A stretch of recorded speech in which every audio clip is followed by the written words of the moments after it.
Long before the world called him Padre Pio, long before the stigmata, the bilocations, or the miracles, there was a young boy in southern Italy who began to see things no one else could explain.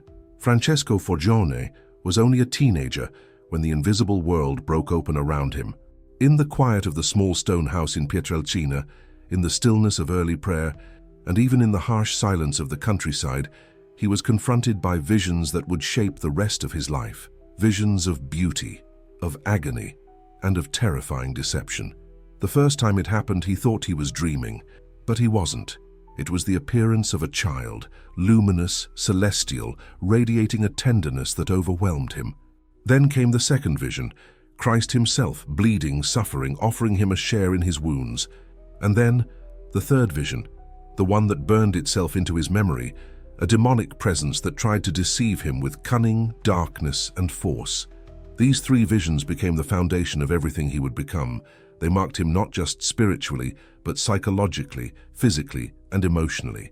Tonight, you will see the events that shaped one of the greatest saints of modern times, exactly as he described them.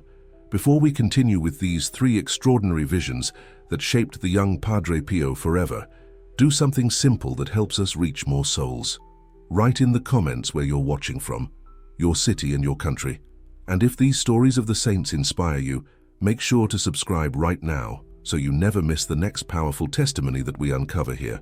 To understand the weight of these visions, you must first understand who Francesco Forgione was before the world knew him as Padre Pio. He was a quiet, humble boy from a poor farming family. His father worked in America to support the household, while his mother raised the children in a deeply Catholic home where prayer was as common as the air they breathed. But even in this simple environment, Francesco was different. He felt drawn to prayer from the age of 5. He experienced strange physical symptoms, fevers, ecstasies, moments of spiritual stillness, and yet he hid everything. No one suspected the intensity of his interior world. His spiritual director would later write that Francesco had visions from his earliest years, but the church would only understand their importance decades later. The first vision came without warning, a visitation that left him trembling, breathless, and forever changed.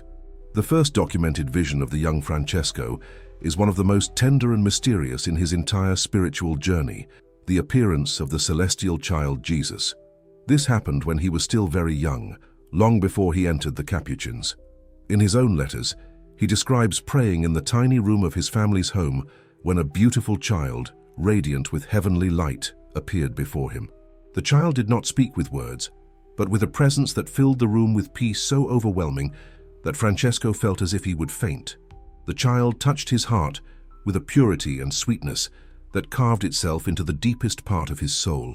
Years later, Padre Pio would say that this moment awakened in him a lifelong desire for holiness.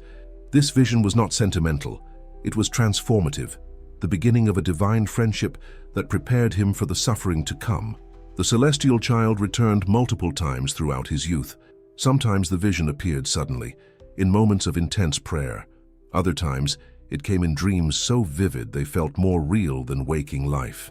Each visit left Francesco filled with both joy and awe.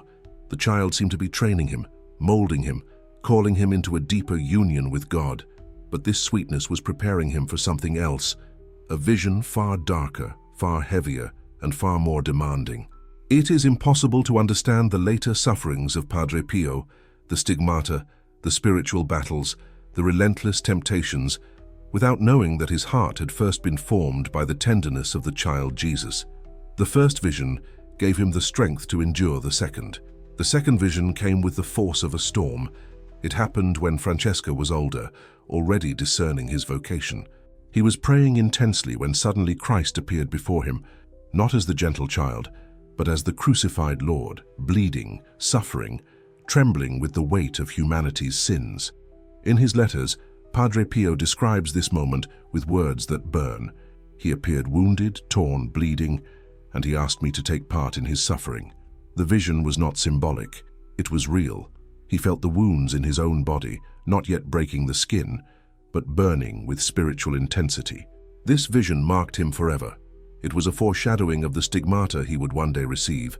Christ was preparing him, not through comfort, but through agony. This second vision terrified him, not because of Christ, but because of the unbearable responsibility Christ placed on him. He was a teenager, still learning prayer, still learning obedience, still unsure of his vocation, yet Christ invited him into a suffering he could barely comprehend.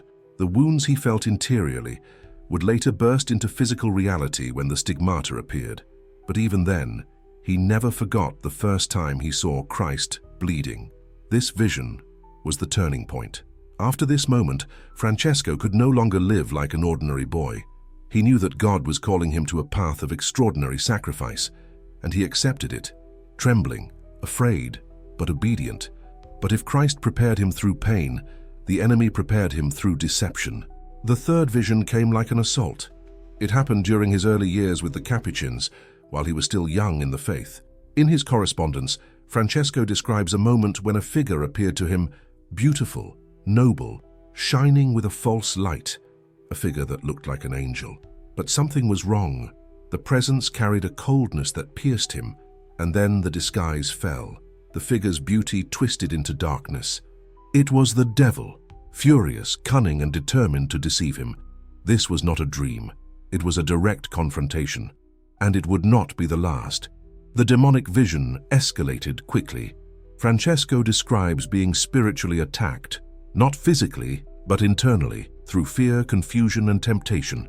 The devil tried to imitate divine light, to confuse his young mind, to trick him into pride or despair. But because Francesco had already seen the true light, the child Jesus, and the true agony, Christ himself, he recognized the lie instantly. The devil could not break him. This early confrontation prepared him for the decades of spiritual warfare he would endure as Padre Pio. It was the beginning of a lifetime of battle. These three visions, the child, the crucified, and the deceiver, formed the trinity of experiences that shaped the young Francesco Forgione into the saint the world would later know. One gave him sweetness, one gave him suffering, one gave him strength. Together they became the map of his soul, and each one left a mark that would influence every miracle, every confession, every spiritual battle of his future. To understand Padre Pio, you must understand these three visions, the ones that marked him forever. After the demonic deception shattered its disguise in the third vision, Francesco found himself shaken but strangely strengthened. He was young, far younger than most people imagine when they think of Padre Pio, and yet the spiritual clarity he displayed was astonishing. The devil had appeared to him with an intelligence that mimicked light, even beauty. But the moment the mask slipped, Francesco experienced something unforgettable, a certainty that only God brings peace. Not excitement, not awe, but peace. He later wrote that the presence of holiness carries serenity, while the presence of evil carries agitation. This lesson became foundational for his discernment. Throughout his priesthood, thousands sought his advice, and he often told them that the soul must observe what remains after a spiritual experience. If it leaves you disturbed, it is not from God. This wisdom came not from books, but from the terror he faced in his youth. The devil tried to frighten him, but God used the moment to teach him how to guide souls for the rest of his life. What makes these three visions extraordinary is not simply that they happened, but how they transformed the young Francesco's inner life. Before these encounters, he was a devout, prayerful boy. After them, he became a soul forged in fire. His relationship with Christ deepened in ways he could not yet understand. The tenderness of the child Jesus formed the foundation of his love. The agony of the crucified formed the foundation of his sacrifice. And the deception of the demonic figure formed the foundation of his vigilance. These three experiences matured him spiritually long before his body matured physically. He would later say that the spiritual world was more real to me than the visible world. This did not come from imagination. It came from encounter, direct, undeniable, unforgettable encounter. Francesco's confessor and spiritual directors quickly realized that something unusual was happening to him. He was not an impressionable boy inventing stories. He was calm, balanced, obedient, humble, and his descriptions of the visions were consistent, detailed, and theologically coherent, something beyond his age. They tested him, they questioned him, they observed him, and the more they studied him, the more they realized that his experiences aligned with what the Church recognized as authentic mystical phenomena. The heavenly visions carried humility and peace. The demonic ones carried confusion and fear. Yet he remained stable. This stability, this refusal to be carried away by emotion or imagination, was one of the first signs of his spiritual maturity. It showed that he was being prepared for a mission far larger than himself. But these visions also introduced a new kind of suffering. After seeing Christ wounded and bleeding, Francesco felt an interior pain he could not fully explain, a longing to console Christ, to participate in his suffering. This longing was not dramatic or emotional. It was quiet, steady, and intense. He began offering small sacrifices, fasting, extra prayers, acts of humility. These were not childish gestures. They were the choices of a soul responding to a divine summons. He felt drawn to imitate Christ more closely, not just in virtue but in suffering. This desire would eventually culminate in the stigmata, but even as a teenager, he felt a burning call to love Christ crucified. The demonic vision, however, introduced him to a different kind of suffering, spiritual warfare. The devil did not vanish after that first confrontation. Instead, he intensified the attacks. Francesco describes nights when he felt dark forces pressing in on him, tempting him, ridiculing him, or trying to intimidate him into abandoning prayer. But instead of weakening him, these assaults made him stronger. They taught him courage. They taught him discernment. They taught him that holiness attracts resistance. He learned early on that following Christ would not make his life easier. It would make it harder. And yet, he never hesitated. The sweetness of the child, the sorrow of the crucified, and the fury of the enemy had revealed his path. He embraced it fully. The demonic vision, however, introduced him to a different kind of suffering, spiritual warfare. The devil did not vanish after that first confrontation. Instead, he intensified the attacks. Francesco describes nights when he felt dark forces pressing in on him, tempting him, ridiculing him, or trying to intimidate him into abandoning prayer. But instead of weakening him, these assaults made him stronger. They taught him courage. They taught him discernment.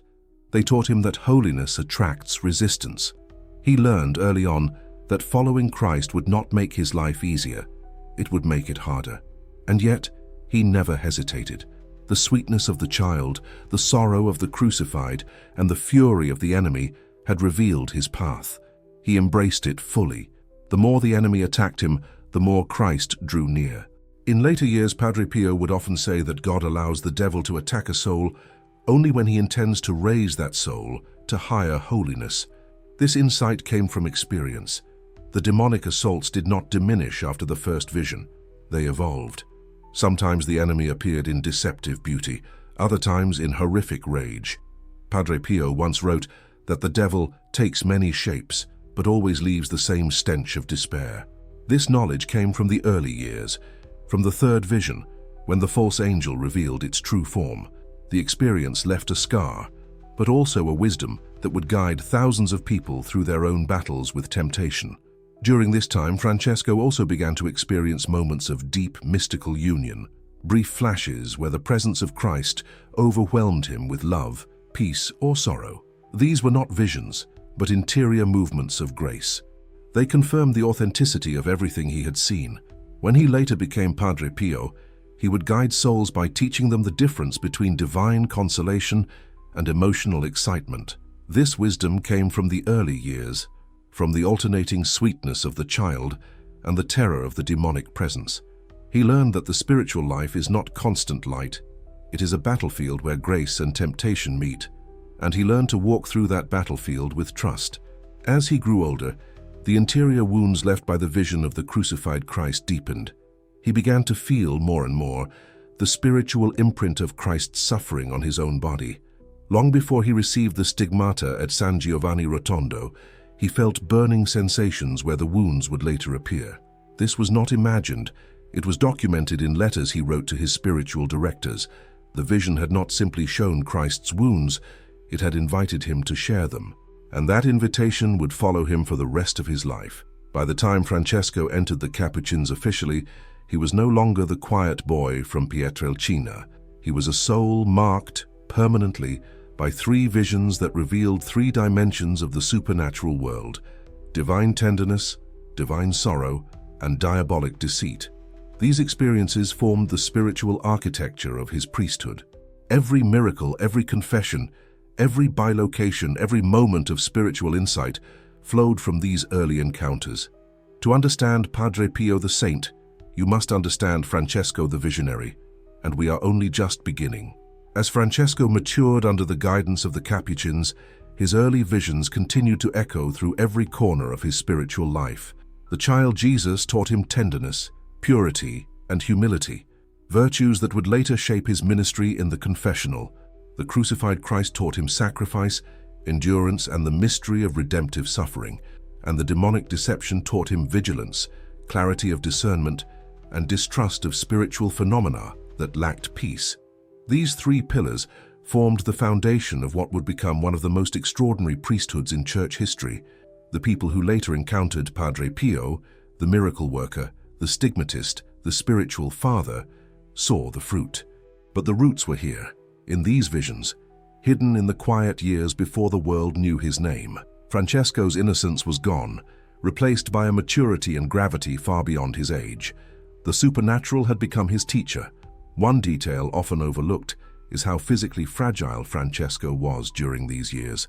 He suffered constant illness, fevers, bronchial infections, stomach pain, and at times the friars wondered whether he would even survive long enough to be ordained. These sicknesses were not unrelated to his spiritual life. His letters reveal that spiritual suffering sometimes intensified physical weakness. The enemy attacked him spiritually, and his body reacted, but the heavenly consolations strengthened him interiorly even as his body declined. This paradox, a weak body containing an iron soul, would mark the rest of his life. He suffered more than most, yet accomplished more than many saints combined. And it all began in these hidden years, when illness and mystical encounters shaped him simultaneously. During moments of weakness, the memory of the child Jesus appeared as a balm to him. Francesco often recalled the gentleness of that first vision, the way the child placed his tiny hand over his heart. That gesture became a symbol of peace during his darkest moments. When he was tormented by demonic noises, when he felt abandoned or misunderstood, when temptation pressed against his soul, he remembered the tenderness of the child. This memory fed his devotion to the infant Jesus, a devotion that would grow throughout his priesthood. People who later visited Padre Pio noticed how often he spoke about the child Jesus with a softness uncharacteristic of a man so accustomed to spiritual battles. That sweetness came from the first vision, from a moment when heaven met him with disarming love. But the second vision, the crucified Christ, carried a weight that would never leave him. It was not simply an image of suffering, it was a call. Francesco later wrote that he felt Christ asking him interiorly to join him on the cross. He did not understand what this meant at the time, but he accepted it. This acceptance shaped his spirituality of sacrifice. He offered everything: his illnesses, his fears, his temptations, his misunderstandings, his loneliness. Nothing was wasted. Every pain became a prayer. This interior disposition made him capable of receiving the stigmata later in life, not as a punishment, but as a response of love. And this response began here in the teenage years, kneeling before the vision of the bleeding Christ. The demonic vision, however, remained the most terrifying. Francesco described once seeing the devil as a tall, dark figure whose presence filled the room with suffocating despair. This was not the same deceptive angel of light he had first encountered. This was the enemy revealed in raw hatred. The experience left him trembling, but it also taught him that evil has limits. The demon raged, threatened, mocked, but could not touch Francesco's soul. Christ had claimed him. This realization strengthened him. He would later tell people in spiritual direction that the devil is like a chained dog. He can bark, he can lunge, but he cannot bite unless you go too close. This wisdom came from his youth, from this moment of terror, transformed into courage. As the years passed, Francesco began to attract attention, not because of visions, but because of his holiness. Fellow friars noticed his charity, his punctual obedience, his silence, his patience under suffering. These were not the characteristics of someone seeking spiritual attention. They were the marks of a soul deeply united to Christ. His spiritual directors, having tested him repeatedly, noted his humility. He never exaggerated his experiences, He never sought to appear special. He described his visions reluctantly, only under obedience, and always emphasized his unworthiness. This humility validated the authenticity of everything he had seen. Pride invents, humility receives. One of the most powerful consequences of the visions was the way they shaped Francesco's prayer. He no longer prayed as a boy who recited words. He prayed as someone who had seen the supernatural world open before him. His prayer became contemplative, intense and constant. He would spend hours in quiet meditation, not seeking visions, but seeking union with Christ. And because he had seen the contrast between divine peace and demonic disturbance, he became exceptionally sensitive to the movements of grace. This sensitivity would later make him one of the greatest confessors in church history, able to read hearts, discern intentions, and guide souls with incredible precision. There was a moment, recorded in his letters, when Francesco felt overwhelmed by both physical illness and spiritual attack. He wrote that he feared he might die young. This fear was not childish. It came from the intensity of his experiences. But in this moment of vulnerability, he received an interior assurance, not a vision, but a quiet certainty, that Christ would use him powerfully in the future. This certainty did not remove his suffering, but it gave him strength to endure it. He realized that his life was not his own. He belonged entirely to Christ. Francesco's reputation for holiness spread quietly. People noticed his kindness, his purity, his depth of prayer. Some sensed that he carried a secret, something mysterious that had shaped him early on. They were right. The three visions were not just events. They were foundations. They shaped his worldview, his mission, his understanding of the spiritual battleground that every soul walks upon. They prepared him for the graces and the sufferings that would later make him Padre Pio. By the end of his youth, Francesco was a soul forged in supernatural fire. Heaven had touched him gently, bled before him painfully, and defended him fiercely.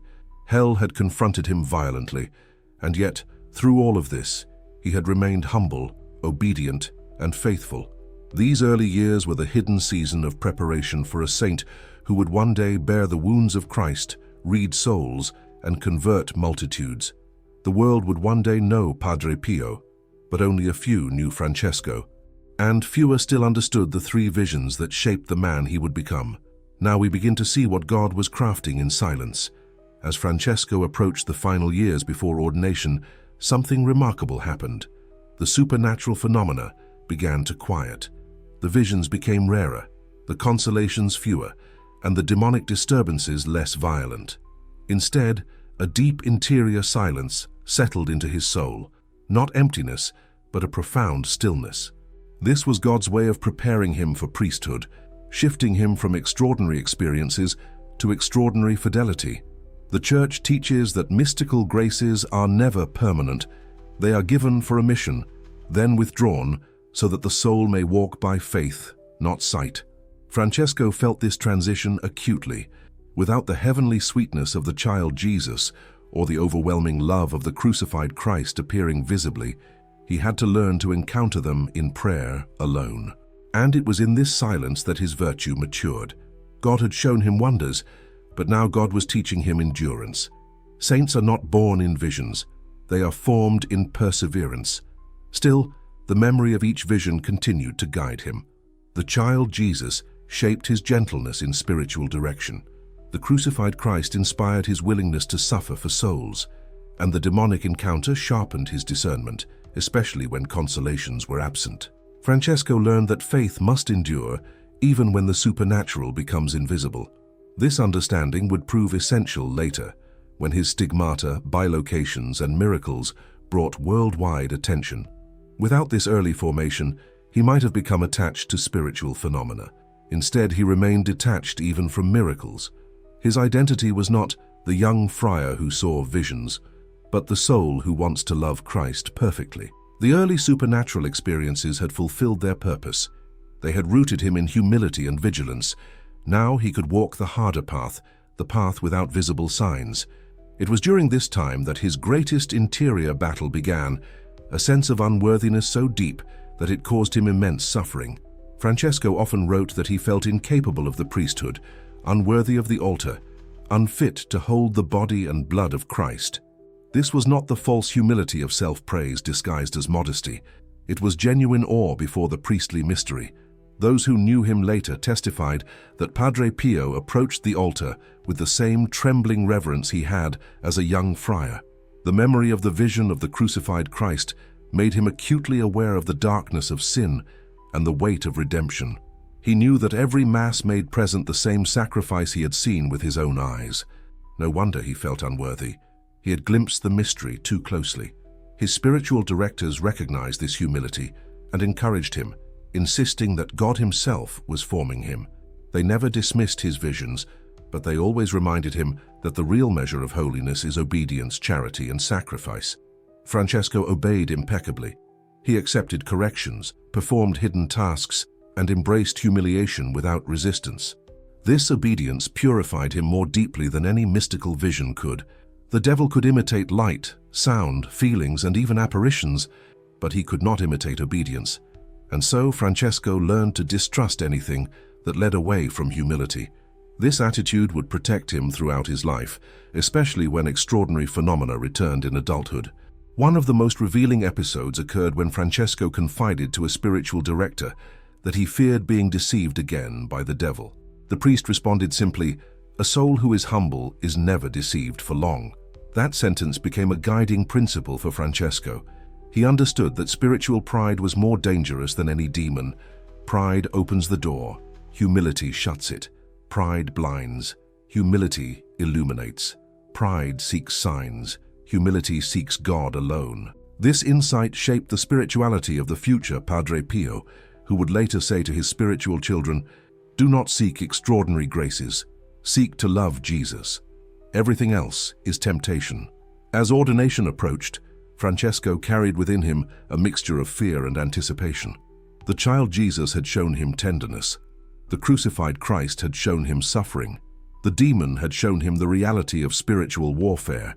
Now he was preparing to step into the priesthood, where all three would become daily realities. He would hold the same Christ he had seen bleeding. He would guide souls with the same gentleness he had seen in the child, and he would confront the same enemy who had tried to deceive him. Everything in his youth had not been random, it had been training. Ordination Day finally arrived in 1910. Francesco Forgione became Padre Pio. Those present noticed a profound seriousness in him, not sadness, but the gravity of a man who understood the weight of his vocation. When he celebrated his first Mass, witnesses said he appeared as though in another world. The memory of the visions, especially the crucified Christ, was alive within him. He held the chalice with trembling hands, aware that he was touching the same mystery he had witnessed supernaturally. His priesthood began not with glory, but with awe. Shortly after ordination, the devil attacked him again violently, not with visions, but with physical assaults that would continue for decades. Yet Padre Pio did not fear. He had already seen the enemy in his youth and knew his limitations. He also knew that Christ was stronger than every demonic threat. The supernatural training of his younger years had now become armor. He would face darkness daily, but he was prepared. Heaven had not given him visions for entertainment. Heaven had forged a warrior. Looking back on his early life, one can see a divine pedagogy at work. God formed Padre Pio with a balance of consolation, suffering, and trial. The child Jesus taught him sweetness. The crucified Christ taught him sacrifice. The demon taught him vigilance. These three visions created a priest capable of extraordinary charity, endurance, and discernment. Without them, the future saint would not have been prepared for the overwhelming graces and overwhelming battles that awaited him. In the end, the three visions were not isolated events, but the blueprint of his sanctity.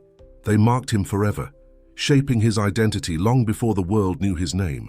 The young Francesco who saw the child Jesus, the bleeding Christ, and the enemy disguised as light would become the Padre Pio, who healed souls, bore the stigmata, and battled darkness for decades. His youth was the hidden workshop where God carved a saint. And now, centuries later, we look back and see what heaven was doing from the very beginning, preparing a humble friar to become one of the greatest spiritual warriors of the Church.